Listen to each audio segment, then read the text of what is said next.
we have been doing a lot of good stuff in the last few months, but then now our focus, well, I shouldn't be saying this, but then we try to look at every difficult situation to our advantage. I mean, now we have seen. But I think that's the way to do it, right? Because otherwise, you can throw the towel and say, "I'm sorry, we lost," or you can dig yourself up and do the maximum fight. I think all of us should have it. Exactly, I exactly. I think that's the right mentality, bro. So I mean, even before the COVID issue came up, we were researching on a lot of things.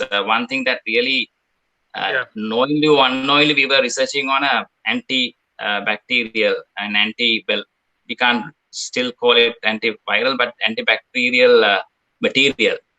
Okay. And what we have seen is that particular material now we have 95% ready, and that might be a super solution for problems like this. So basically, what we're trying to do, we can apply this as a paint or as some chemical or as whatever, and that will kill all the germs. So those are the products now actually we are focusing. And well, so luckily we were doing it for the last couple of months, and we have a ready-made product already. So and then within last 20 days, we started about another 8 projects directly focusing on COVID, and looking at supporting the government of Sri Lanka in one end, the other way around, looking at the survival of Sri Tech as well.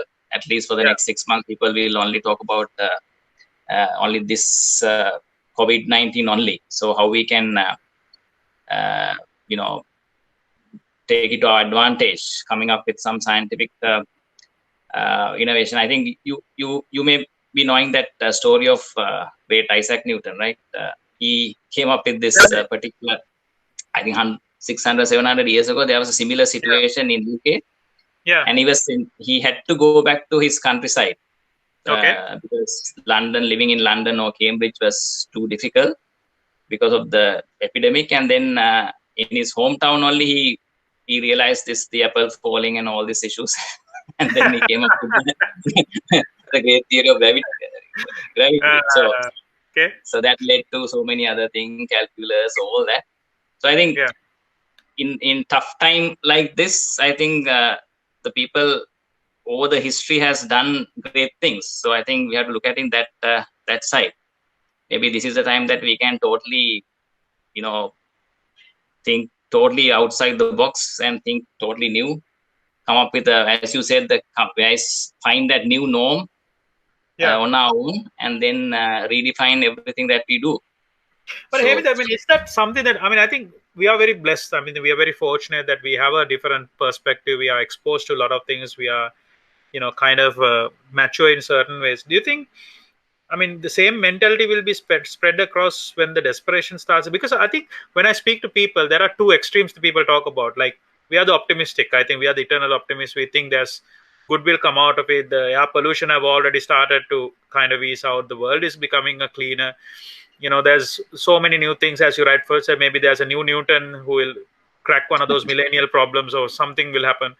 And then you have the other side, people saying like, this is like the Great Depression. I mean, we are heading into that kind of situation where it can be. I don't know whether the answer is, but what is your opinion about it?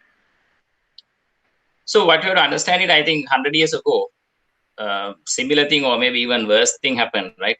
This just after the World War I, just after the World War, straight away, I think started from military, establishments, this Spanish flu. And that killed more people than the World War I and World War II. So about 50 million people died. So even with all that, of course, after that, the Great Depression came, but then still the entire world survived, right? So it's a matter of, it's a cyclic thing. So obviously we are not in good times. I mean, obviously there's, I think this is just the start of everything. There are more to come. But I think what you have to understand is this is a cycle. So unfortunately, we are living in that cycle. I was going to say, like, why us? I mean, can we not? Should it not just be our generation? As it is, like we've gone through too much, Amy. You have to admit that. We had a war, then we had 2008, then we had East attacks last year. Now we have this. I mean, right? Just give us a break. So I mean, I think as an entrepreneur, I mean, I think this is a very interesting thing because this is happening at the back of this boom of internet and boom of, sorry, apologies, not internet, boom of this entrepreneurship and so many companies. I know you are involved, I'm involved in a few things and all that. And I mean, how is it impacting for you? I mean, how do you feel about it as an entrepreneur where you're heavily dependent on cash flows, money has to come in, salaries have to be paid out? What are your opinions about that? So different industries might, for example, if it is a fully IT company, I'm part of one of them as well. We Yeah. can, we are in a better position to sail through because anyway, our work is online. We meet up like this online, and it's Yeah. more like business as usual. But then it all depends on who your clients are. If the clients are having the issues, then of course you will lose certain part of their business as well.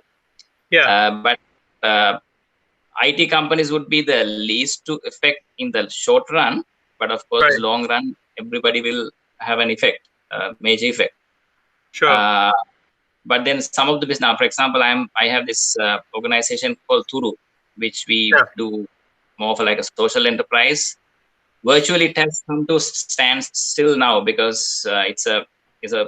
organization. We with people, we do so we can't do events now. So that's basically in an organization like that will affect from the day one. That's what has happened to us now. And also there is another organization I started called Zero Trash, which Right. basically collecting plastic and recycling and all that. That also has stopped because we can't send people to collect plastic. I mean, it's also event based. It's people based. So basically, there are few people who we've been paying salaries and all that. Now it's like a daily wage sort of thing. Now we can't really do that. Right. So there are industries, startups of that sort will affect from the day one. That's already we are seeing it. People have trouble selling items, Right. start production. Everything has come to standstill. So I think So what's your so. advice? What do they do? I mean, I understand we have to keep a fight, right? We have to keep a fight. Are they going to pivot? Are they going to change? Are we going to, you know, Yeah. what are they going to do?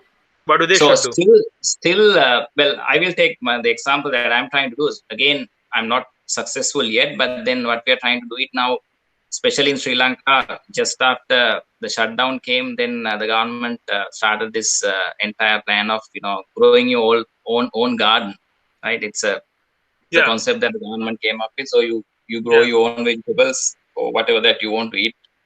Yeah. So now actually we are